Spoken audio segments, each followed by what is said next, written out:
Bungkus.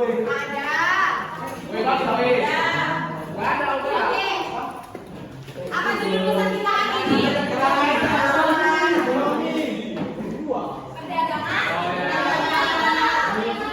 Oke, sebelum kita masuk ke perdagangan internasional, materi sebelumnya kalian belajar tentang pajak. Nah, kira-kira ada yang masih ingat pajak itu apa? Pajak yang diberikan kepada pemerintah. Oke, kira-kira nih, kalau menurut kalian, kenapa setelah materi pajak itu perdagangan internasional? Iya, karena pajak berhubungan dengan pajak. Oke, biasa. Kalau kita membeli sesuatu kita dikenakan pajak. PPN itu tambahan ya? Pajak tambahan nilai di Indonesia sebesar 1% ya. Jadi sekarang anak bertanya buat satu orang. Ada yang bisa paham apa itu perdagangan internasional? HP-nya disimpan dong. Ya. Nah, betul. Apa yang dimaksud dengan perdagangan internasional? Kelompok siapa yang bisa? Oke, yang lain ya. Perdagangan antar negara. Oke, kelompok satu dari kelompok yang lain ada lagi? Kamar mandi. Oke, abang. Perdagangan internasional adalah kerjasama perdagangan antara dua negara terlebih yang hanya menguntungkan secara perdagangan. Oke, tentang kerjasama antar dua negara atau lebih. Oke, sekarang kita lihat apa pengertian perdagangan internasional. Perdagangan internasional adalah kegiatan transaksi dagang antara satu negara dengan negara yang lain. Jadi perdagangan internasional ini bukan hanya tentang barang, tetapi bisa jasa yang melewati batas daerah atau batas suatu negara. Coba sekarang kakak tanya sama kalian, kira-kira dari kita nggak usah bicara dulu bahasa Indonesia, ya. Dari Sumatera Utara aja, hasil apa yang ikut dalam perdagangan internasional? Kelapa sawit. Kelapa sawit, Gas kelapa sawit, bumi. terus Gas alam. karet, gas alam, terus batu bara, terus Vibranium. Oke, jadi dari produk-produk lokal kita juga sudah banyak yang ikut dalam kegiatan perdagangan internasional. Nah, jadi sekarang kita mau lihat apa manfaat dari perdagangan internasional. Coba ada yang bisa sebutin salah satu? Memperoleh devisa negara. Iya, memperoleh devisa negara. Bagaimana kegiatan perdagangan internasional itu bisa memberikan devisa bagi negara? Ada yang bisa jelaskan?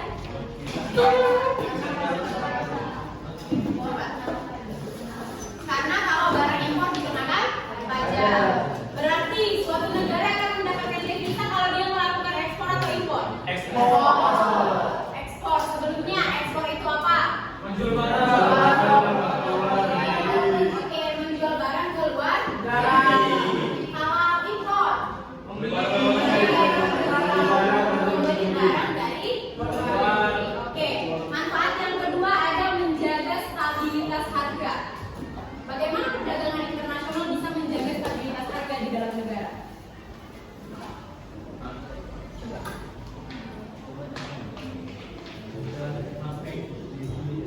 Gimana? Tadi kalau menambah devisa dari kegiatan ekspor impor, menjaga stabilitas harga bagaimana? Kira-kira suatu barang itu mahal karena apa? Kualitasnya. Karena kualitasnya, biaya produksinya. Nah, jadi tidak semua barang itu bisa diproduksi oleh suatu negara. Misalnya Indonesia, barang apa yang nggak bisa kita produksi? Teknologi. Yang berhubungan dengan teknologi, ya seperti mobil. Nah, di Indonesia mobil itu tinggal dirakit, ya. Jadi bahan produksinya itu nggak berasal dari Indonesia. Di Indonesia dia tinggal dirakit. Nah, bayangkan kalau Indonesia mengusahakan sendiri kendaraannya. Misalnya Indonesia memaksa Indonesia harus bisa menciptakan mobil. Bagaimana kira-kira harga mobil? Naik. Mahal kan? Karena bahan-bahan mentahnya sulit didapatkan di Indonesia. Jadi itulah mengapa kegiatan perdagangan internasional bisa menjaga stabilitas harga di suatu negara. Oke,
Negara. Kalau misalnya negara Indonesia sama negara Indonesia sama Malaysia berantem, kira-kira kita masih mau kerjasama? Tidak.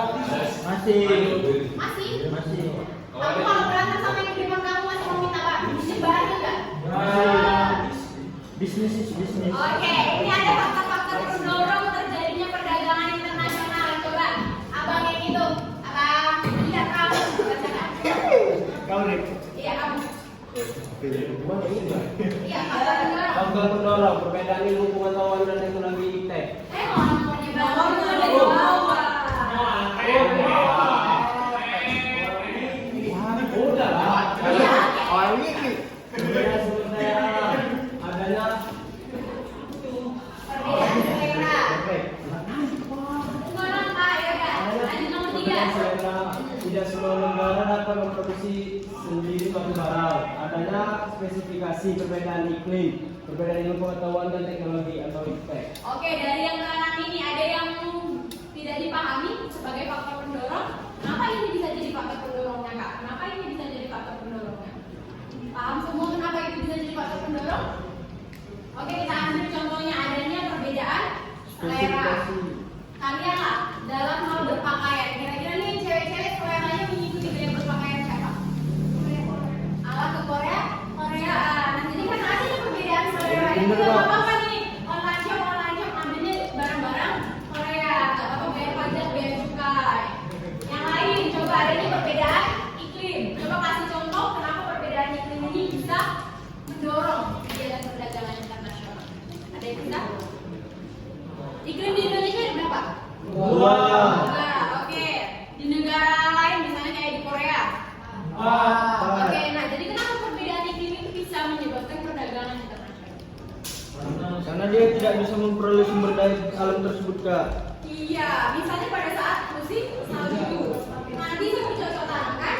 Betul. Nah, jadi itu sedangkan meskipun pada musim salju mereka tetap butuh makan. Nah, jadi itulah kenapa perbedaan iklim juga bisa mendorong terjadinya perdagangan internasional. Nah, ada faktor pendorong, pastinya ada faktor penghambat. Coba Alok, iya kamu.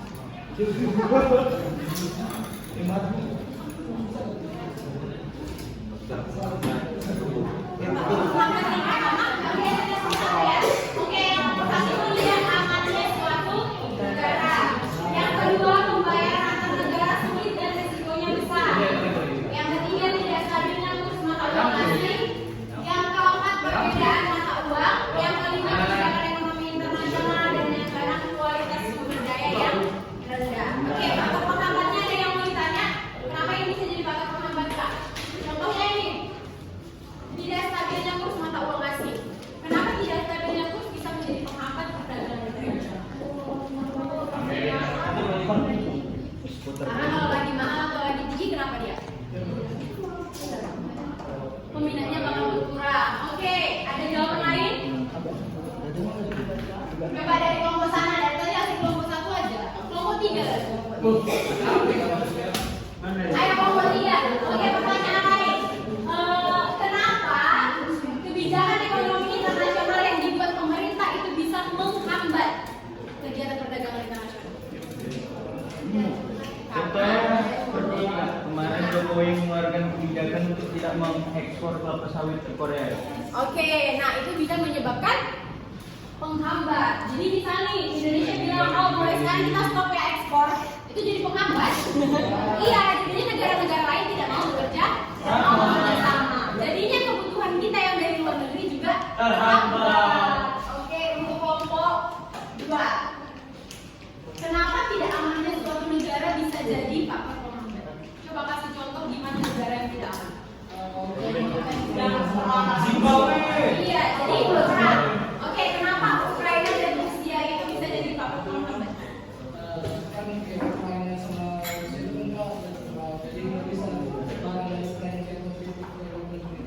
Oke. Oke, yang buat kelompok 4. Kenapa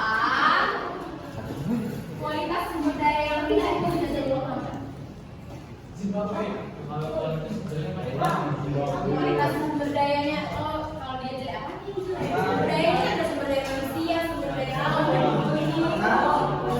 kualitas orang karena kualitas sumber daya manusia itu kan kualitas manusia buat. Oke, dari pengertian manfaat atau pendukung faktor penghambat ada yang mau ditanyakan? Pas. Pas. Nomor 4 ini perbedaan mata uang ini Asia Tenggara. Perbedaan mata uang kan Asia Tenggara masalahnya. Oke, jadi kita satu orang bagi dulu nomor WhatsApp kalian. Kita bantuin videonya. Kuota sudah.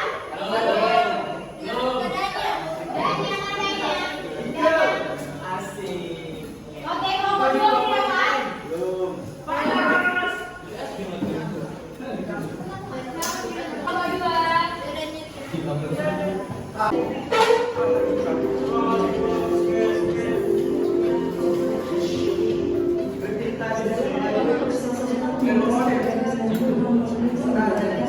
Pajak Perdagangan Indonesia selama periode 2021 mencatatkan surplus sebesar 35,4 miliar dolar. Harga tersebut merupakan rekor surplus tertinggi sepanjang sejarah Indonesia.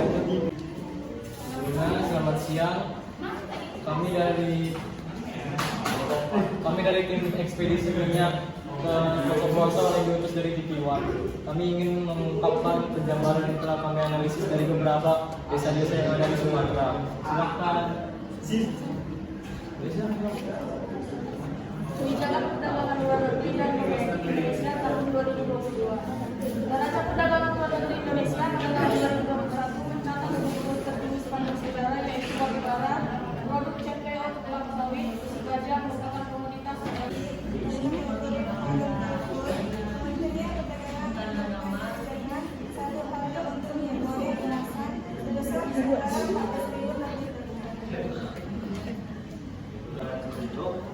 Jadi bahwa neraca perdagangan luar negeri Indonesia ini pada tahun 2021 mencatat bahwa surplus tertinggi sepanjang sejarah yang ada di Indonesia yaitu berupa batu bara, produksi CPO kelapa sawit, besi baja. Jadi yang tiga ini, batu bara, produksi CPO dan besi baja ini merupakan komoditas andalan sektor Indonesia, teman-teman. Jadi oleh sebab itu pada dalam negeri tingkat inflasi mencapai 1,87%. Ya, jadi pada tahun sekarang 2023 dari data yang saya dapat dari Bank Indonesia menyatakan bahwa inflasi per tanggal Maret 2023 mencapai 2,92%. Jadi tidak tinggi secara signifikan seperti itu. Jadi untuk inflasi volatile food dari kategori volatile food, Menteri Perdagangan Indonesia tidak menekankan pada kebijakan inflasi volatile food. Jadi untuk harga minyak goreng kemasan sebesar setara dengan 14.000 per liternya sampai 15.000 per liternya. Jadi inflasi kategori volatile food ini dalam keadaan stabil. Jadi masyarakat Indonesia tidak perlu khawatir untuk membeli bahan-bahan pokok. Ya, jadi seperti itu. Kebijakan perdagangan luar negeri dan domestik Indonesia tahun 2023 sekarang. Terima kasih. Oke, tepuk tangan dulu ngomong Pak. ada pertanyaan. Oke, ayo dari kelompok audiens ada yang mau ngasih pertanyaan ke kelompok pengabar? Gak ada yang mau kalian tanya? Kalau pertemuan kita hari ini, coba kalau refleksi ya. Ada yang bisa satu orang untuk memberikan pendapatnya tentang pelajaran kita hari ini, bagaimana keberlangsungan pembelajaran hari ini, apa yang kalian dapatkan dari pembelajaran hari ini? Dari peradaban nasional kita tahu bahwa suatu negara akan melakukan kerjasama yaitu peperangan antara dua negara lebih itu akan membuat suatu negara itu menjadi maju. Jadi makin ke sini makin kita mengajar bagaimana perdagangan internasional. Jadi kita bisa membangun sebuah negeri ini harus bangkit kalau adanya ekonomi ini terus berjalan. Nah, jadi kita sebagai rakyat Indonesia terutama harus terus berinovasi dan selalu kreativitas yang lebih tinggi untuk membangun suatu negara yang dengan melakukan perdagangan dan melakukan kerjasama